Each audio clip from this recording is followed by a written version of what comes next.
Hello and welcome to Quest 10. Quest 10 and 11 are actually out of order chronologically. Quest 11, the Romantic period, occurs before the Victorian period, so you may notice a gap in the dates. The reason I made this change is simply because of timing. But what we're going to talk about in this unit is the Victorian era, and that is 1832 to 1901. Now, where do these years come from? Well, it's simple. These years are the reign of Queen Victoria in England. Queen Victoria assumed the throne in 1837 at the young age of 18, and she reigned for 63 years, one of the longest reigns in English history. This time period is largely considered to be England's modern golden age.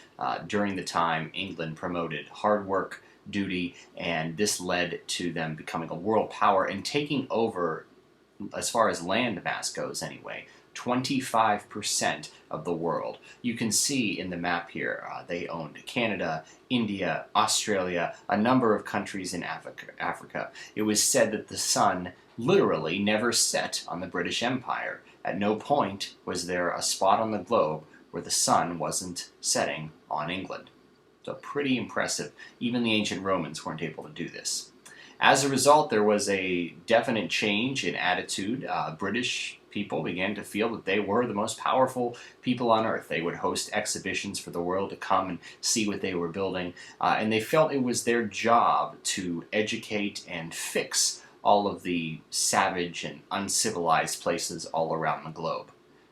Many people in America feel similarly to how the British felt at the time.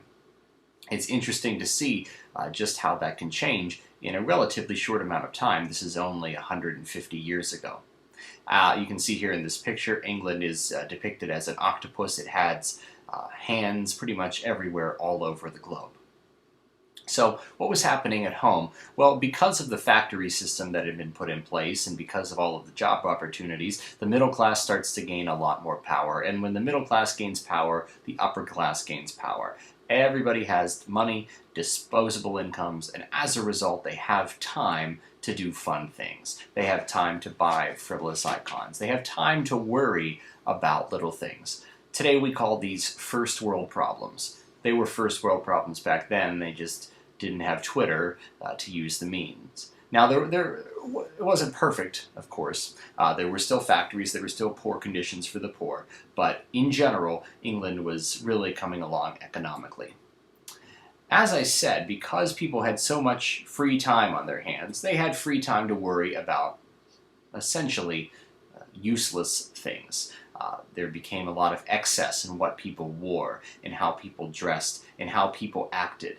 We remember the rules of chivalry and courtly love for King Arthur. Well, these really came back in the Victorian era, only it was far stricter. Here's an actual rule that was written at the time for how women were to conduct themselves in public. I'll read it for you. In the crossing of a street, a lady raises her dress a little above the ankle, holding together the folds of her gown and drawing them towards the right. Raising it with both hands exposes too much ankle and is vulgar. Gentlemen, on the other hand, are always to rise when a lady enters the room or leaves, and to remove his hat when ladies are present.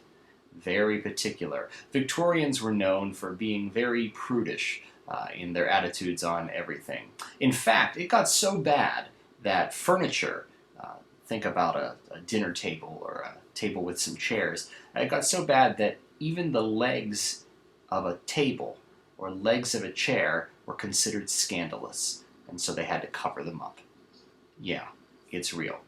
It was during this time that we meet a man named Oscar Wilde. Now, Oscar Wilde, he wrote a number of plays, a number of poems, and one novel, The Portrait of Dorian Gray. I believe one of you did this for your research project.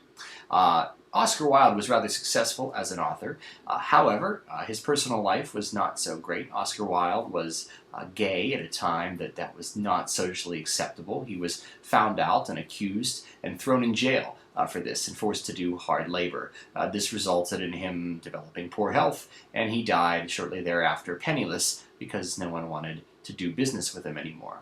Because he felt sort of outcast from society, Oscar Wilde typically wrote pieces of satire or pieces of literature that mocked society's rules and sensibilities.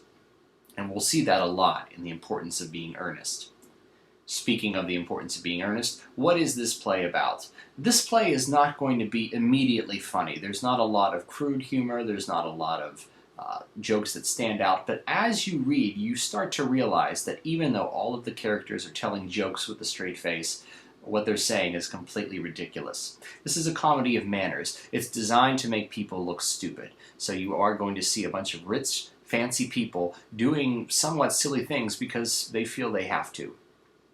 This is a farce. What does that mean? It goes over the top and it uses a lot of puns and a lot of wordplay, but again, it delivers them all with a straight face, so the jokes aren't immediately obvious. Finally, there is a great deal of irony in this story.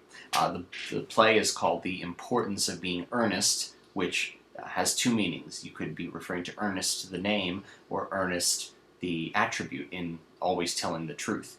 And you'll see just how those two things clash. Also, you'll notice how people are fretting over really silly issues when there are larger issues going on in the world.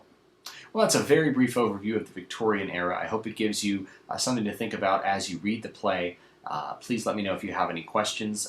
Go ahead and move on then to the rest of the quest, including the explore questions and reading the play. Have a great day.